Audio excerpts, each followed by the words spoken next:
اور ڈالا بھی نہیں جا کرتا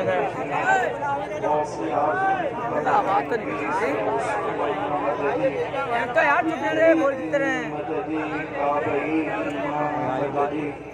انتظار کرم کشتم خدا جو خدا بین و خدا دا مددی بگرداب بلا افتاد کشتی زین فانو شکستارا تو کشتی وہاں کی خواجہ عثمان ہارون مدد کن مدد کن مدد کن یا محمد الدین چشتی ممبر پر جلوگر صدر محفل حضرت علامہ احمد سعید صاحب نقشبندی مجددی و جمیع ذوی الاحترام ذوی الاحتشام باصفا علماء کرام حاضرین محفل پردہ-نشین ماؤں اور بہنوں السلام علیکم ورحمۃ اللہ وبرکاتہ۔ انتہائی احترام و عقیدت کے ساتھ اپنے اور ساری کائنات کی مرکزی عقیدت ان سے بے کساں چار سازے درد منداں ہم غریبوں کی غمگسار ہم فقیروں کی ثروت شہریار ارم تاجدار حرم نوبہار شفاعت شب اسرا کی دولہا نوشے بزم جنت دانائے سبل مولائے کل ختم الرسل خسرو خوباں سیاح لامکا وجہ کل فتح در اللہ المکنون سر اللہ المخنون عالم ما کانا وما یکون آبو دل انبیاء جانو دل اسفیاء مطلع ہر سعادت مقطع ہر سیادت خلاصہ کائنات فخر موجودات حضور مد مجتبی محمد مصطفیٰ ارواحنا فدا صلی اللہ تعالی علیہ وآلہ وصحبہ وبارک وسلم کی بارگاہ بے کس پناہ میں جس طریقے سے پڑھاؤں بلند آواز سے میرے ساتھ مل کر کہیں الصلاة والسلام علیک یا رسول اللہ الصلاة والسلام علیک یا نبی اللہ الصلاة والسلام علیک یا نبی اللہ الصلاة والسلام علیک یا حبیب اللہ الصلاة والسلام علیک یا حبیب اللہ وعلا آلک واصحابک یا نور اللہ وعلا آلک واصحابک یا نور اللہ صلی اللہ تعالی علیہ وسلم صلی اللہ تعالی علیہ وسلم وہ سوئے لالا زار پھرتے ہیں تیرے دل اے بہار پھرتے ہیں جو تیرے در سے یار پھرتے ہیں در بدر یوں ہی خوار پھرتے ہیں اس گلی کا گدا ہوں میں جس میں مانتے تاجدار پھرتے ہیں لاکھوں قدسی کار خدمت پر لاکھوں گرد مزار پھرتے ہیں جان ہے جان کیا نظر آئے کیوں عدو گرد غار پھرتے ہیں آہ کل عیش تو کیے ہم نے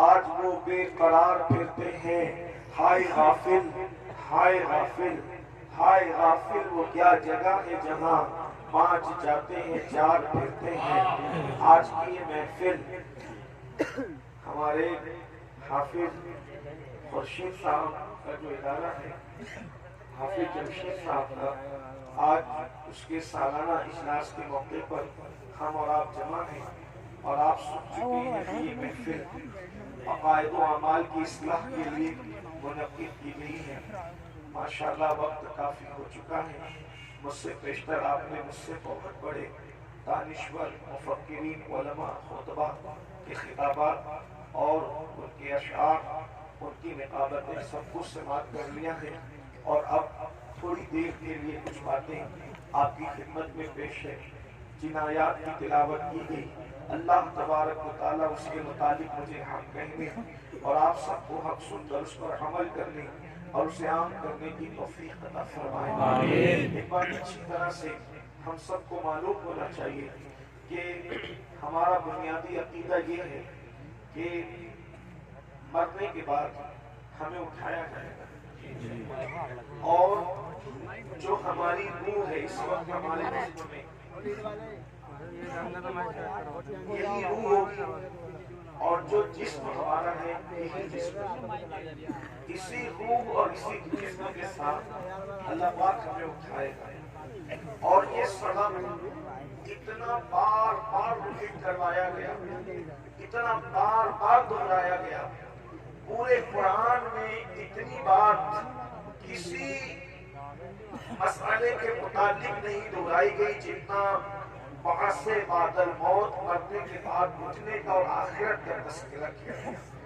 قرآن مقدس کا 70% حصہ اسی پر مشتمل ہے، آخرت پر، مرنے کے بعد اٹھائے جانے پر، حساب پر، جزا و سزا پر، جنت و جہنم پر، تاکہ ہمارا عقیدہ مضبوط ہو۔ اور ایک بات اچھی طرح یاد رکھیں، جس کے دل و دماغ کے اندر فکر آخرت ہوگی، تصور آخرت ہوگا، وہ انسان کبھی بھی زمین کے اوپر کرپشن نہیں کرے گا، انسان زمین کے اوپر کسی پہ ظلم نہیں کرے گا، کسی پہ زیادتی نہیں کرے گا، کسی کے ساتھ برا سلوک نہیں کرے گا۔ میرے آقا صلی اللہ علیہ وسلم کے پیارے دیوانوں، دراصل بات یہ ہے، زمین کے اوپر جتنے جرائم ہیں اس کی سب سے بڑی وجہ یہ ہے کہ زمین کے اندر جانے کو لوگوں نے فراموش کر دیا، تصور آخرت کو لوگوں نے فراموش کر دیا۔ اسی لیے آج اللہ اکبر، قتل بھی پورے شباب پر ہے، قتل ہو رہے ہیں، زیادتی ہو رہی ہے، سود کے دھندے ہو رہے ہیں، حرام کاروبار ہو رہا ہے، حتیٰ کہ زنا جیسا بدترین فعل ہمارے معاشرے کے اندر بڑھتا جا رہا ہے، نشے جیسی بدترین بیماری ہمارے سماج کے اندر چل پکڑتی جا رہی ہے۔ اصلاح معاشرہ کے حوالے سے جتنے جلسے بڑھتے جا رہے ہیں، جرائم اس سے زیادہ بڑھتے جا رہے ہیں، نماز پر جتنی گفتگو ہو رہی ہے اتنے بے نمازیوں کی تعداد بڑھتی جا رہی ہے، نکاحوں کے تقدس پر جتنی گفتگو ہو رہی ہے اتنی ہی نگاہیں آوارہ ہوتی جا رہی ہے، رزق حلال پر جتنی باتیں ہو رہی ہے حرام لوگ اتنا ہی زیادہ کھاتے جا رہے ہیں۔ اس کی وجہ کیا ہے؟ لوگوں کے درمیان آخرت کی فکر نہیں ہے، فکر آخرت کو لوگوں نے فراموش کر دیا ہے۔ لوگ کہتے ہیں مولانا جو ہوگا دیکھا جائے گا۔ میرے آقا صلی اللہ علیہ وسلم کے غلاموں، میں زیادہ کچھ باتیں کرنے کی بجائے صرف ایک روایت پڑھ کر اپنی گفتگو کو مکمل کروں گا اور آپ کی توجہ چاہوں گا۔ میرے آقا صلی اللہ علیہ وسلم کے دیوانوں، اور میں اپنی بہنوں کی بھی توجہ چاہتا ہوں، یہ سبق ہے، اس کو بار بار دہرایا گیا ہے اور دہرانے کا حکم ہے۔ آپ نے کبھی کسی میت کو مٹی دی ہوگی تو مٹی دیتے وقت جو مسنون دعا ہمارے یہاں وہ آیت کریمہ کو بطور دعا پڑھا جاتا ہے، میں نے ان آیات کی تلاوت کی ہے۔ جب ہم کسی کی قبر پر مٹی ڈالتے ہیں، اللہ اکبر، میرے آقا صلی اللہ علیہ وسلم کے دیوانوں، پہلی بات تو یہ ہے قبر پر مٹی ڈالنا کوئی رسم نہیں ہے، قبر پر مٹی ڈالنا کوئی فارمیلٹی نہیں ہے، بلکہ جب ہم کسی کی قبر پر مٹی ڈالیں، اے محلوں میں رہنے والوں، اے نرم گدوں پر آرام کرنے والوں، پوری پوری راتوں کو عیاشیوں کی نظر کرنے والوں، اپنی دولت کے گھمنڈ اور پورے چکنا چور ہو کر خدا کے غضب کو چیلنج کرنے والوں، مصطفیٰ جان رحمت کی آنکھوں کی ٹھنڈک کو اللہ اکبر غفلت کی وجہ سے ترک کرنے والوں، گناہ اور جرائم کر کے جنت کا خواب دیکھنے والوں، جب تم کسی کی قبر پر مٹی ڈالو تو اس وقت یہ تصور کرو آج میں کسی کے وجود پر مٹی ڈال رہا ہوں، کل اس کی جگہ میں ہوں گا، کل نہیں تو پرسوں، اور میرے وجود پر بھی منو مٹی ڈالی جا رہی ہوگی۔ ذرا تصور تو کریں، جس کے وجود پر آپ مٹی ڈالتے ہیں حالانکہ وہ مسنون ہے، اس مومن کا حق ہے، لیکن کبھی ہمارے وجود پر بھی تو مٹی ہوگی۔ وجود پر ننھا سا کوئی تھپا اگر لگ جائے، چاہے پھول کا ہو، چاہے عطر کا ہو، چاہے تیل کا ہو، چاہے سالن کا ہو، کتنا بے چین ہو جاتے ہو۔ پاک تھپا جو ناپاک نہیں ہے وہ دامن پر لگنے سے کتنا بے چین ہوتے ہو کہ یہ تھپا لے کر جلسے میں کیسے جاؤں گا، کوئی صابن سے دھو رہا ہے، کوئی لیمن کا استعمال کر رہا ہے، لیکن اللہ اکبر وجود پر حلال چیزوں کے تھپے سے بے چین ہونے والوں، کبھی گناہ کے تھپے جو اس دل پر لگے ہیں اس سے بھی بے چین ہوئے ہیں، اس سے بھی بے قرار ہوئے ہیں، اس سے بھی مضطرب ہوئے ہیں۔ ممکن ہے کہ جلسوں میں، محفلوں میں، ولیمے کی محفل میں، شادی کی محفل میں، نکاح کی محفل میں یہ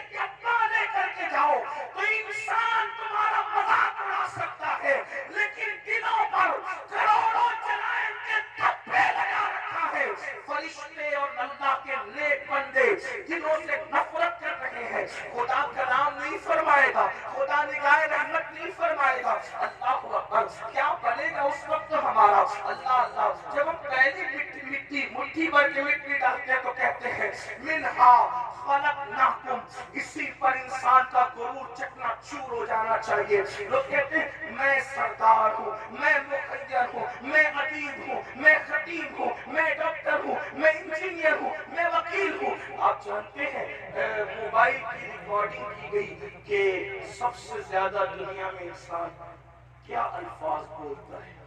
پوری دنیا میں صرف ہندوستان اور بیرون یعنی کہ پڑوسی ملک کی بات کی، بر صغیر کی بات کی، پوری دنیا کے لوگوں کی ریکارڈنگ کی گئی فون کی کہ سب سے زیادہ انسان کیا بولتا ہے۔ تو ریکارڈنگ کے اندر یہ بات آن ریکارڈ آئی کہ انسان سب سے زیادہ میں بولتا ہے، میں سے زیادہ وہ کوئی دوسرے الفاظ کا استعمال نہیں کرتا۔ اور یاد رکھنا، جہاں انا ہے، اس لیے کہ میں کو عربی میں انا کہتے ہیں، جہاں انا ہے وہاں فنا ہے۔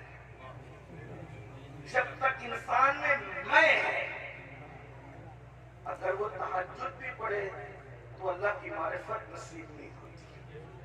جب تک انسان میں میں ہے، اگر وہ قرآن بھی ایک دن میں پورا ختم کر لے، اللہ کا عرفان نصیب نہیں ہوتا۔ اسی لیے صوفیہ پہلے میں نکالتے ہیں، جہاں میں ہے وہاں کچھ نہیں۔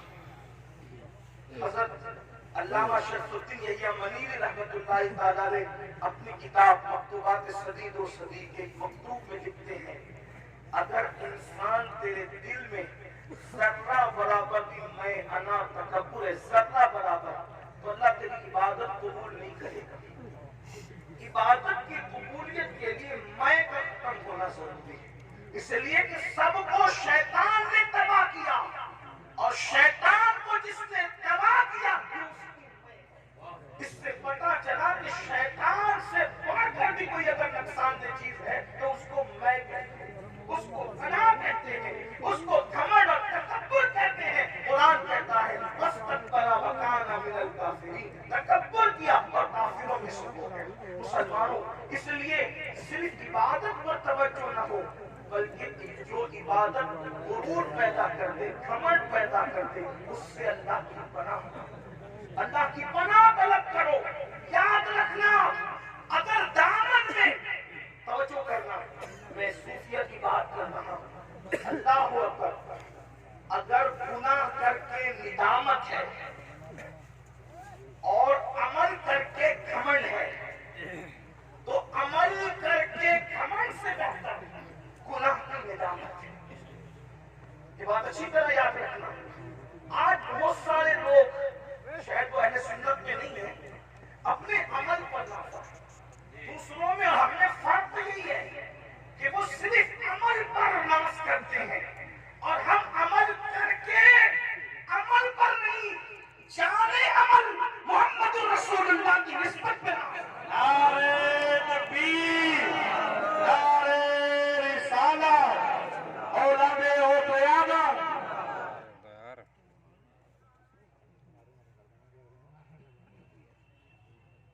علامہ شمس الدین یحییٰ منیری فرماتے ہیں کہ جب تک ذرہ برابر تکبر بھی دل میں موجود ہے، عبادت قبول نہیں ہوگی۔ اور اب وہ تکبر کی ڈیفینیشن کہ تکبر ہے یا نہیں، اس کی پہچان بیان کرتے ہیں۔ آپ بھی ڈوبے اپنے اندر، میں بھی ڈوبوں اپنے اندر، اس لیے کہ خطاب، میری اکثر عادت ہے پہلی بات تو خطاب نہیں کرتا اور گفتگو کرتا ہوں، تو ہمارے بزرگوں نے ہمیں بتایا کہ لوگوں کو مخاطب کرنے سے پہلے اپنے آپ کو مخاطب کرو، اس لیے کہ آپ سے زیادہ ضرورت اس بات کی ہمیں ہے، مجھے ہے۔ اللہ اکبر۔ تو علامہ منیری فرماتے ہیں کہ کیا کہتے ہیں کہ تکبر ذرہ برابر ہے، تیری عبادت تجھے فائدہ نہ دے گی، تیری عبادت قبول نہ ہوگی۔ اب تکبر اور گھمنڈ کی جو ہے وہ نشانی بیان فرماتے ہیں کہ ایک انسان پوری دنیا کے انسانوں سے اپنے آپ کو حقیر سمجھ رہا ہے کہ میں سب سے حقیر ہوں، سب سے ذلیل ہوں، واقعی کہہ نہیں رہا ہے، سمجھ رہا ہے، اس لیے کہ کہنا اور ہے، سمجھنا اور ہے۔ ہم بار بار کہتے ہیں میں سب سے زیادہ حقیر ہوں، لیکن کسی مقام پر اگر ہمیں بیٹھنے کو اچھی جگہ نہ ملے تو ناراض ہو کے محفل سے نکل جاتے ہیں۔ کیا ہمارے لیے جگہ بھی نہ تھی؟ اللہ اکبر. تو انسان کہتا بہت کچھ ہے لیکن سمجھتا کم ہے. اللہ اکبر. تو علامہ مدنی رحمت اللہ تعالیٰ علیہ فرماتے ہیں سارے انسانوں سے انسان اپنے آپ کو حقیر سمجھتا ہے لیکن صرف ایک انسان سے اپنے آپ کو بہتر سمجھتا ہے. سب سے حقیر سمجھ کر ایک سے اپنے آپ کو بہتر سمجھا، مطلب ابھی تو اس کے اندر گھمنڈ اور تکبر باقی ہے، اور جس میں تکبر باقی ہے اللہ اس کے عمل کو اس کے منہ پہ مارے گا، اللہ اس کے عمل کو قبول نہیں فرمائے گا. اپنے من میں ڈوب کر باجا سراغ زندگی تو اگر میرا نہیں بنتا نہ بن، اپنا تو بن. تو پہلی مٹھی بھر کر جب ہم کسی قبر پر مٹی ڈالتے ہیں تو کہتے ہیں منہا خلقناکم. اس کا مطلب کیا ہے؟ گھمنڈ والو، تکبر والو، چاہے حسن کا ہو، چاہے علم کا ہو، چاہے دولت کا ہو، چاہے نسب کا ہو، چاہے تقویٰ پرہیزگاری کا ہو، قرآن کہہ رہا ہے اسی مٹی سے تمہیں پیدا کیا گیا ہے. منہا خلقناکم، اسی مٹی سے پیدا کیا گیا، تمہیں تخلیق کیا گیا مٹی سے. جس انسان کو مٹی سے بنایا گیا ہو اس انسان کو گھمنڈ کیسے سیب دیتا ہے؟ اس انسان کو تکبر کیسے سیب دیتا ہے؟ پھر اس کے بعد ہم دوسری مٹی بھر کر کے ڈالتے کہتے ہیں وَفِيهَا نُعِيدُكُمْ، اسی میں ملا دیے جاؤ. اٹھایا مٹی سے ملائیں گے اور پھر وَمِنْهَا نُخْرِجُكُمْ تَارَةً أُخْرَىٰ. تیسری مٹھی بھر کر جب مٹی ڈالتے ہیں تو کہتے ہیں آیت کریمہ کو بطور دعا پڑھتے ہیں اور پھر اسی مٹی سے تمہیں اٹھایا جائے گا. اب آج میری گفتگو کا جو عنوان ہے ہم کیسے اٹھیں گے، یہ اس پر آپ کی توجہ. جانا تو سب نے قبر میں، ہر آدمی اپنے اپنے عمل کے مطابق جائے گا، جو جیسے جائے گا کیسے جائے گا. اٹھیں گے کیسے؟ تو ایک حدیث پاک بڑی طویل ہے، اس میں اللہ کے رسول صلی اللہ علیہ وآلہ وسلم سے پوچھا گیا کہ یا رسول اللہ صلی اللہ علیہ وآلہ وسلم ہمیں قبروں سے کیسے اٹھایا جائے گا اور کس حالت میں اٹھایا جائے گا؟ اللہ کے حبیب علیہ الصلوۃ والتسلیم سے جب پوچھا گیا کہ ہمیں کس طرح اٹھایا جائے گا، ہم کیسے اٹھیں گے اپنی قبر سے، حضرت سیدنا معاذ بن جبل رضی اللہ تبارک و تعالی عنہ کا سوال تھا. آپ نے سوال کیا آقا کیسے اٹھیں گے؟ تو اللہ کے حبیب علیہ السلام نے کہا اے معاذ تو نے بہت مشکل سوال کیا مجھ سے، اور اس کا جواب دینے سے پہلے توجہ کرنا، اس کا جواب دینے سے پہلے سید العالمین قائد المرسلین عالم ما کان و ما یکون اتنا روئے کہ روتے روتے داڑھی بھی آنسوؤں سے تر ہو گئی اور حضور کے کپڑے بھی آنسوؤں سے تر ہو گئے. سوال کیا تھا؟ آقا قبروں سے کیسے اٹھیں گے، کس حالت میں اٹھیں گے، کس شکل میں اٹھیں گے، کس انداز سے اٹھیں گے؟ تو اللہ کے حبیب علیہ السلام پر اس قبر سے اٹھنے کی کیفیت جب حضور کو یاد آئی کہ امت کیسے اٹھے گی، حضور اتنا روئے صلی اللہ علیہ وآلہ وسلم کہ آپ کی داڑھی آنسوؤں سے تر ہو گئی، کپڑے آنسوؤں سے تر ہو گئے، اور فرمایا تو نے مشکل سوال کیا اور پھر جواب دیا اے معاذ جب میری امت قبر سے اٹھے گی تو وہ 12 صورتوں میں اٹھے گی، 12 شکلوں میں اٹھے گی. قبر سے اٹھنے والوں کی 12 پوزیشن ہوگی. اب یہاں توجہ کے ساتھ سنیں، حدیث مکمل ہوگی، بات بھی پوری ہو جائے گی. اب ان 12 میں ہم کس کے اندر ہے ذرا اس پر توجہ کرنا. میں نہیں کہوں گا کہ آپ کس میں ہیں، میں کس میں ہوں، یہ کس میں ہے، وہ کس میں ہے، نہیں. بہت ہو چکا میرے بھائیوں. میں کہتا ہوں تو سدھر، تم کہتے ہو تو سدھر، کہ تو اور تو کے اندر معاملہ خراب ہے. ہمیں یہ سوچنا ہے کہ میں نے سمجھنا ہے، میری قبر کے اندر میں نے اکیلے جانا ہے، اپنی قبر سے میں نے اٹھنا ہے. میرے بھائیوں یہاں ساری چیزیں چل جائے گی، ریاکاریاں چل جائے گی، مکاریاں چل جائے گی، سب چل جائے گا، لیکن وہاں کچھ نہیں چلے گا. سب معاملہ وہاں پیور ہے. اللہ اکبر. اب میرے اور تمہارے نبی غیب کا نبی صلی اللہ علیہ وسلم قیامت کا منظر پیش کر رہے ہیں. قبروں سے اٹھنا تو ہے نا بھائیوں، قبروں میں جانے پر بھی یقین ہے، قبر سے اٹھنے پر بھی یقین ہے. اب میرے اور تمہارے سچے نبی سید العالمین غیب کا نبی صلی اللہ علیہ وسلم فرماتے ہیں 12 قسم کے لوگ ہوں گے قبر سے اٹھنے والے، یعنی 12 پوزیشن میں لوگ اٹھیں گے، 12 انداز میں لوگ اٹھیں گے. اب میرے آقا علیہ السلام پہلے شخص کے بارے میں فرماتے ہیں اللہ حضرت سیدنا معاذ بن جبل رضی اللہ تعالی نے عرض کیا حضور بتائیں نا کہ کیسے کیسے لوگ اٹھیں گے. تو اللہ کے حبیب صلی اللہ علیہ وسلم نے ارشاد فرماتے ہیں ایک ٹولہ قبر سے اٹھے گا،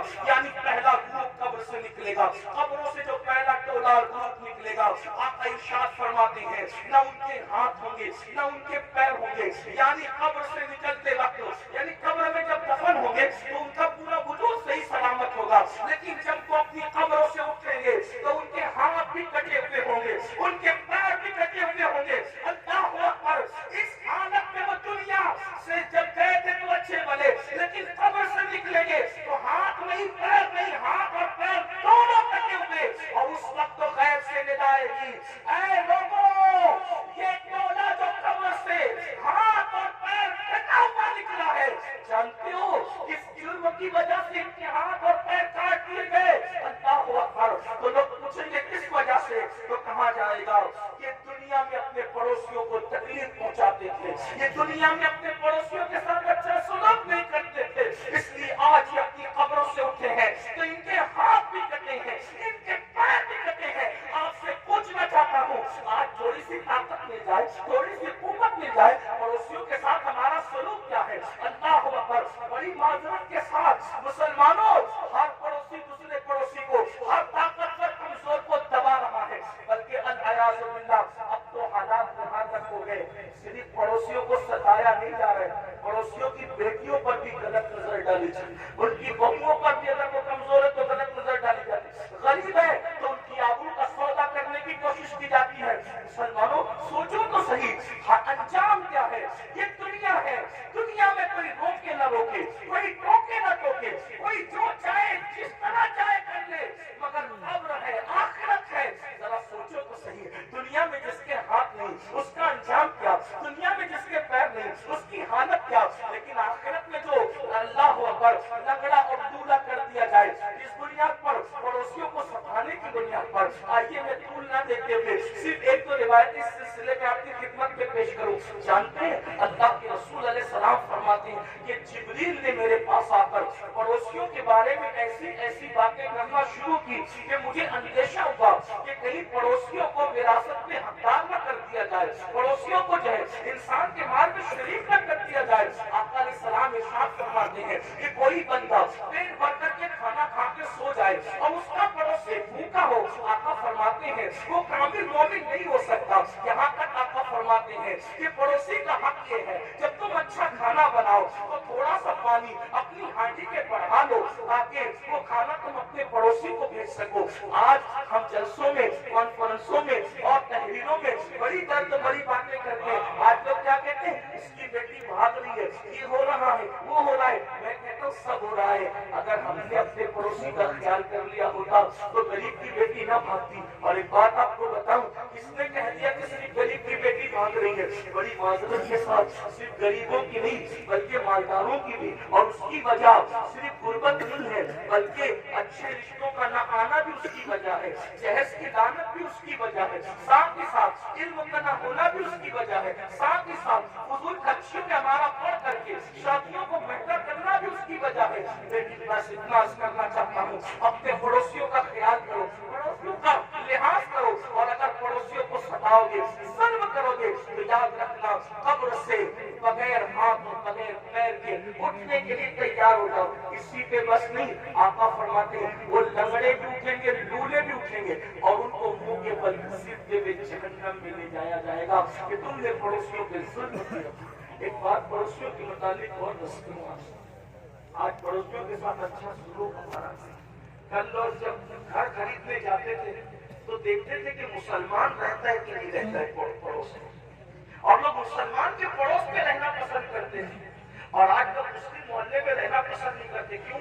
سب سے زیادہ کچرا اور دھان اگر کسی علاقے میں ہوگی تو مسلم محلے میں، ننگے بچے چٹی پہن کر کے گالی گلوچ کر رہے ہوگے تو مسلمانوں کے محلے میں، رات کے 3 بجے تک کے جھگڑے فساد کی آواز آ رہی ہوگی تو، اور ٹی وی کا آواز زور سے ہو رہا ہوگا تو مسلمانوں کے محلے میں۔ حد ہے، جس مذہب نے ڈسپلین سکھایا آج اس مذہب کے ماننے والے ڈسپلین سے دور ہیں، اور دوسروں نے ہم سے سیکھ لیا اور ہم پورے ہوئے ہیں۔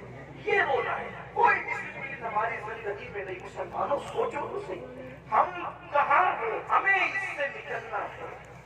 ہمیں اگر ہم دین سیکھنے آئے ہیں جلسوں میں تو مبارکباد کے مستحق ہیں، اور اگر ہم صرف بھیڑ کرنے آئے تو جلسوں کے اندر سیاسی جلسوں میں سر دیکھے جاتے ہیں، مذہبی جلسوں میں سر نہیں دیکھے جاتے، یہاں تو بدلنے والوں کی تعداد دیکھی جاتی ہے۔ اگر جلسے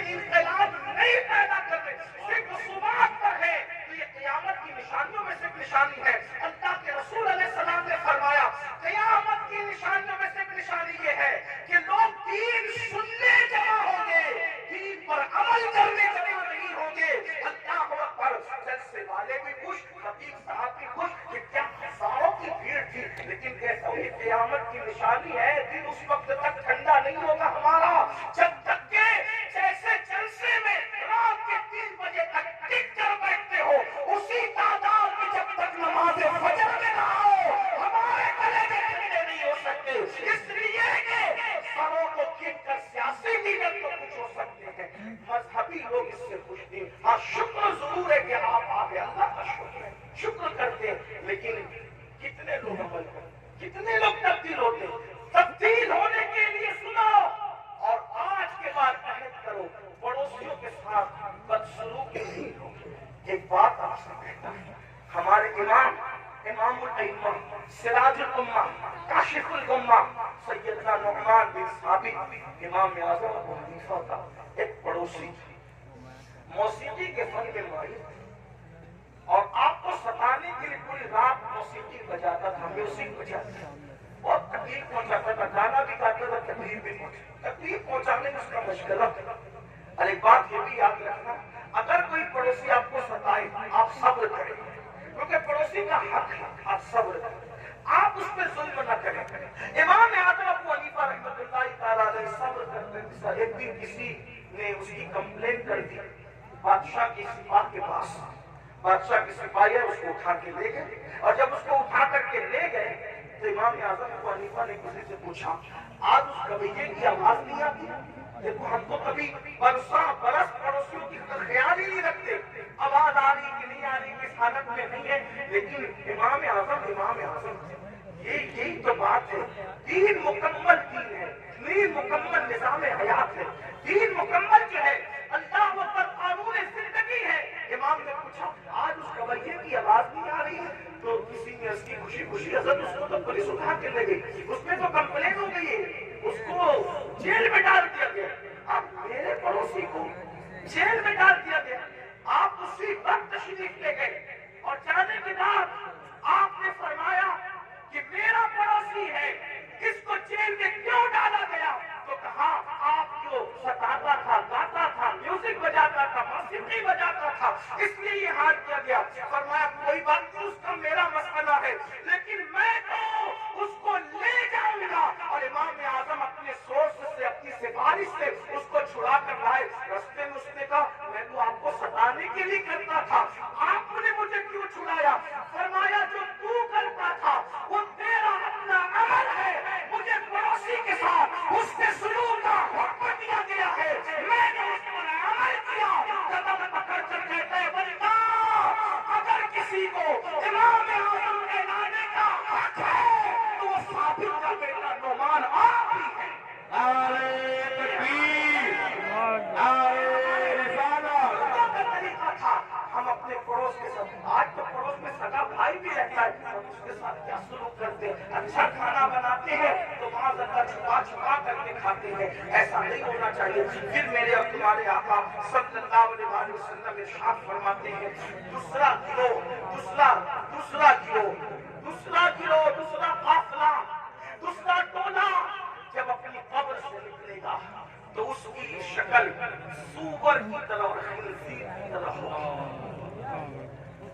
خنزیر اور سور کی شکل میں وہ اپنی قبروں سے نکلیں گے۔ حالانکہ جب ان کو قبر میں رکھا گیا تھا تو ان کے چہرے اچھے بھلے تھے، لیکن اب وہ میدان محشر میں اٹھیں گے تو وہ سور کی شکل اور خنزیر کی شکل لے کر اٹھیں گے۔ صحابہ بے چین ہو گئے، تڑپ گئے، عرض کیا یا رسول اللہ صلی اللہ علیہ وسلم جو گروہ، جو ٹولہ، جو قافلہ قبروں سے سور اور خنزیر کی شکل میں اٹھے گا ان کا کیا قصور ہوگا؟ تو میرے آقا فرماتے ہیں ان کا قصور یہ ہوگا کہ وہ نمازوں میں سستی کرتے تھے، وہ نمازوں میں غفلت کرتے تھے۔ مسلمانوں ذرا سوچو تو صحیح، اپنے نبی کی ہر بات پر یقین ہے، ان باتوں کو کیوں بھول جاتے ہو؟ جس کے کہنے پر اللہ کو ایک مانا، جس کے کہنے پر قرآن کو اللہ کی کتاب مانا، جس کے کہنے پر دین اسلام کو حق مانا، اللہ اس رسول کا فرمان ہے بے نمازی، نماز میں سستی کرنے والا جب اپنی قبر سے اٹھے گا تو سور کی شکل میں اٹھے گا، خنزیر کی شکل میں اٹھے گا۔ اس پر زیادہ بات نہ کرتے ہوئے ایک روایت آپ کے سامنے پیش کروں، کھلے دلوں کے ساتھ اور کھلی آنکھوں کے ساتھ، کھلے کانوں کے ساتھ سننا۔ اپنے آپ پہ رحم کر لو، اپنے آپ پہ رحم کر لو، اللہ کے بندو، آخرت کی گھاٹی بڑی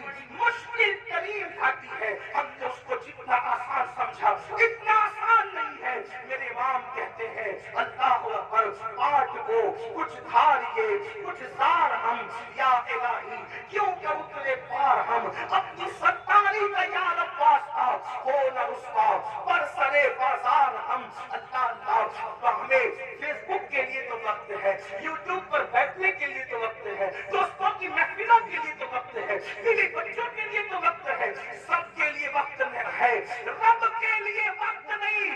سن لو اور اچھی طرح سے سن لو. اللہ اللہ حضرت علامہ عثمان ابن حسن رضی اللہ تبارک و تعالیٰ عنہ اپنی کتاب میں لکھتے ہیں, میری بہنوں کی بھی توجہ, اللہ کے حبیب علیہ السلام کا ظاہری دور ہے, آقا علیہ السلام اپنے صحابہ کے جھرمٹ پہ جلوگر ہیں.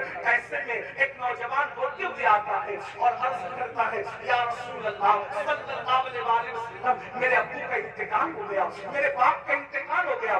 آقا میرا باپ مر چکا ہے, اس کا انتقال ہو چکا ہے, ہم دیہات کے لوگ ہیں, دیہات میں رہنے والے ہیں. آقا نہ اس کو کوئی غسل دینے والا ہے, نہ اس کو کوئی کفن پہنانے والا ہے. یا رسول اللہ صلی اللہ علیہ وسلم, اس لیے میں رو رہا ہوں. میرے آقا نے فرمایا, اے ابو بکر اٹھو, اے عمر اٹھو, اور دونوں جاؤ اور جا کر کے اس کے دیہات میں پہنچو, اس کے گاؤں میں پہنچو, اس کو غسل بھی دو, اس کو کفن بھی پہناؤ. اللہ اکبر. سر جب صدیق اکبر, فاروق اعظم, میرے آقا کے دونوں یار شیخین قریبین اٹھے اور دیہات میں پہنچے, تو جیسے میت کے قریب گئے غسل دینے کے لیے چہرے سے چادر ہٹائی, چہرے سے چادر ہٹائی تو کیا دیکھا کہ اس کا منہ, میت کا منہ کالے سور کی طرح ہو گیا, کالے خنزیر کی طرح ہو گیا. اللہ اکبر. صدیق و فاروق نے جب یہ منظر دیکھا زار زار بولنے لگے, زاروں قطار بولنے لگے. ایک قاصد کو اللہ کے رسول صلی اللہ علیہ وسلم کی بارگاہ میں پیش کیا گیا, یا رسول اللہ اس کا چہرہ تو کالے سور کی طرح, کالے خنزیر کی طرح ہو گیا, اس کو کیسے غسل دے, اس کو کیسے کفن پہنائے.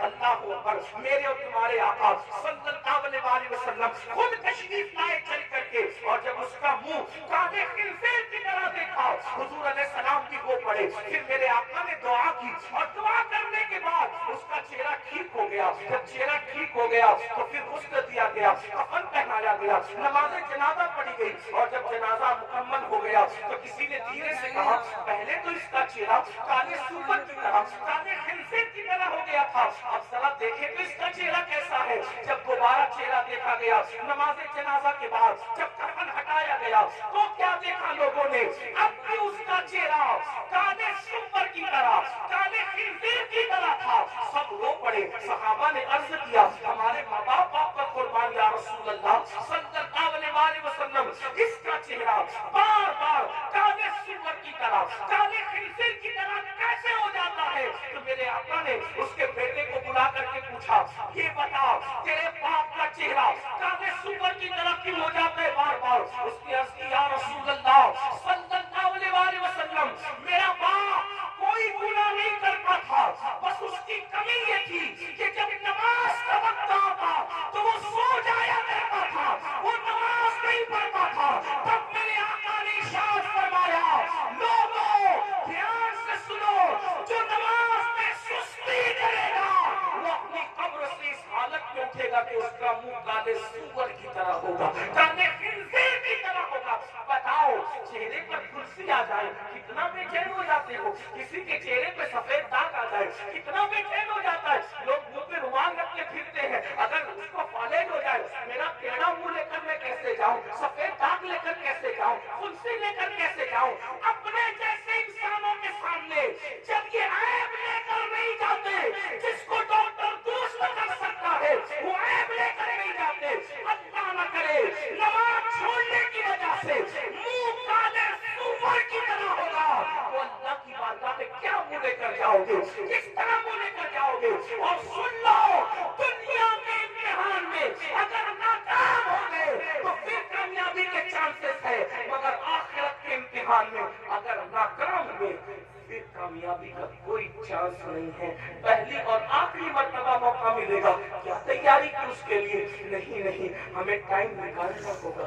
بڑی معذرت کے ساتھ ایک بات اور آپ سے کہوں, آج میری قوم کے دماغ میں ایک خط ہے, نہیں ہم تو غوث پاک کے ماننے والے, ہم تو غریب نواز کے ماننے والے, ہم تو اعلیٰ حضرت کے ماننے والے, ہم تو شاہ برکت اللہ کے ماننے والے. تو ہمیں کیا ہوگا, ہم نے تو زنا کر کے بھی جنت ہی بنی, ہم نے تو نماز چھوڑ کے بھی جنت ہی بنی, ہم نے تو پوری زندگی قرآن کو ہاتھ نہیں لگایا، تو کیا ماننے والے کتنے بڑوں کے، جتنے بڑوں کے ماننے والے ان کی بڑائی میں مجھے کوئی شک نہیں، لیکن ایک بات ضرور کہتا ہوں، جب نوح علیہ السلام کا بیٹا جہنم میں جا سکتا ہے، سلبی بیٹا، اور قرآن کو اس کا نسب بھی کاٹ کر کے اعلان کرتا ہے لیس من اہلک، کبھی آپ کی اولاد سے نہ رہا، تو جب سگے بیٹے کا نسب کٹ سکتا ہے تو پھر نام لیواؤں کا رشتہ نسبتیں کیوں نہیں کٹ سکتی؟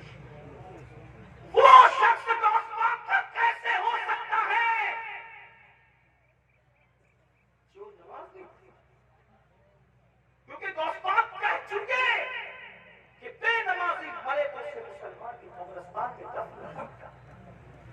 میں لوگوں کو کہتا ہوں، کچھ لوگوں کو برا بھی لگتا ہے، لیکن مجھے لوگوں کا خیال کم کرنا۔ ہم لوگ قادری بن گئے، چشتی بن گئے، نقشبندی بن گئے، سہروردی بن گئے، مداری بنے، واسی بنے، برکاتی بنے، رضوی بنے، اشرفی بنے، سب بنے۔ اب سے پوچھتا ہوں، سچ بتانا، اپنے ایمان والے دلوں پہ ہاتھ رکھ کے، کیا سچے مسلمان بھی بنے ہم؟ اپنے آپ سے پوچھو آج، سب بنے؟ قادری، چشتی، نقشبندی، ادیب، خطیب، شہید، یہ وہ مخیر، یہ سب بنے؟ سچے مسلمان بھی بنے؟ آپ کہیں گے تو کیسی بات کرتے آئے ہیں؟ ہم کیا مسلمان نہیں؟ میں نے کہا میں آپ کے اسلام کا منکر نہیں، لیکن پوچھ رہا ہوں کیا سچے مسلمان بھی بنے؟ وہ کیوں؟ میں نے کہا اس لیے کہتا ہوں، اگر پیر ٹوپی دے دے، توجہ کریں، ٹوپی دے دے، کتنا سماج سنبھال کے رکھتے ہو، میرے پیر کی ٹوپی، میرے پیر کا ماما، میرے پیر کا کرتا، میرے پیر کا جوتا، کیوں؟ اس نے دیا، پیر نے تحفے میں دیا، اور پیار اس سے کتنا ہے کہ قبر میں بھی لے جاؤں گا۔ میں نے کہا تجھے سلام ہو، اچھا ہے، پیار پیر سے بہت پیار کر، اللہ اس سے زیادہ تجھے برکت دے، لیکن اتنا ضرور تجھ سے پوچھوں گا، سلسلے کی محبت میں تجھے پیر سے اتنا پیار ہے کہ پیر کے دیے ہوئے تحفے کو تو نے سینے سے لگا لگا کے رکھا، کیا تو نے اللہ کے دیے ہوئے تحفے کے ساتھ بھی یہی سلوک کیا؟ جو قدر تجھے پیر کے تحفے کا ہے، جو قدر تجھے استاد کے تحفے کا ہے، کیا اللہ کے تحفے کے ساتھ بھی تو نے ایسا ہی سلوک کیا؟ وہی قدر کی، وہی عزت کی، وہی سینے سے لگا کے رکھا۔ اللہ کا تحفہ کیا ہے؟ میں نے کہا اس کو نماز کہتے ہیں، دیا اللہ نے، اور کن ہاتھوں سے بھیجا؟ کن ہاتھوں سے بھیجا؟ سید المعصومین محمد رسول اللہ کے ہاتھوں سے بھیجا۔ جس قوم کو پیر کے تحفے کی قدر ہو اور اللہ کے تحفے کی کوئی قدر نہ ہو، تو پھر وہ قوم سچی مومن کیسے ہو سکتی ہے؟ کامل مومن کیسے ہو سکتی ہے؟ غور کیجئے، دھیان دیجئے اور سن لو، کسی اور کی نگاہ میں مسلمان بننے والا جنت میں نہیں جائے گا، جنت میں اسی نے جانا ہے جو خدا و رسول کی نظر میں مسلمان ہے۔ اپنے آپ کے بارے میں جو بھی تلاش لو، ان اللہ جو مومن ہے، ان رسول جو مومن ہے، جنت اسی کے لیے ہے۔ اس خوش فہمی میں مت رہنا کہ صرف سنی کہلا کر کے جنت مل جائے گی۔ سنی کہلانا اور ہے، سنی بن جانا اور ہے۔ صرف سنی کہلانے والوں کو جنت نہیں ملے گی، سنی بن جانے والوں کو جنت ملے گی۔ اور یاد رکھنا، اللہ اکبر، ہمارے بزرگوں نے تو نوافل بھی ترک نہیں کیا، سنت غیر موقعہ بھی ترک نہیں کیا، اور ہم فرائض چھوڑ بیٹھے ہیں۔ اللہ اکبر، آپ کو بتاؤ، غور کرو، آقا علیہ السلام نے اپنے خاندان کے لوگوں کو دیکھو، خاندان رسول، خاندان رسول ہے، کوئی خاندان بحیثیت خاندان رسول اللہ کے خاندان کے برابر نہیں ہو سکتا۔ حضور سید اشرفی میاں رحمۃ اللہ تعالیٰ علیہ اکثر ایک شعر کہا کرتے تھے، کہتے تھے کوئی ہو متقی و عالم و زاہد زمانے میں، مگر آل محمد کے برابر ہو نہیں سکتا۔ آپ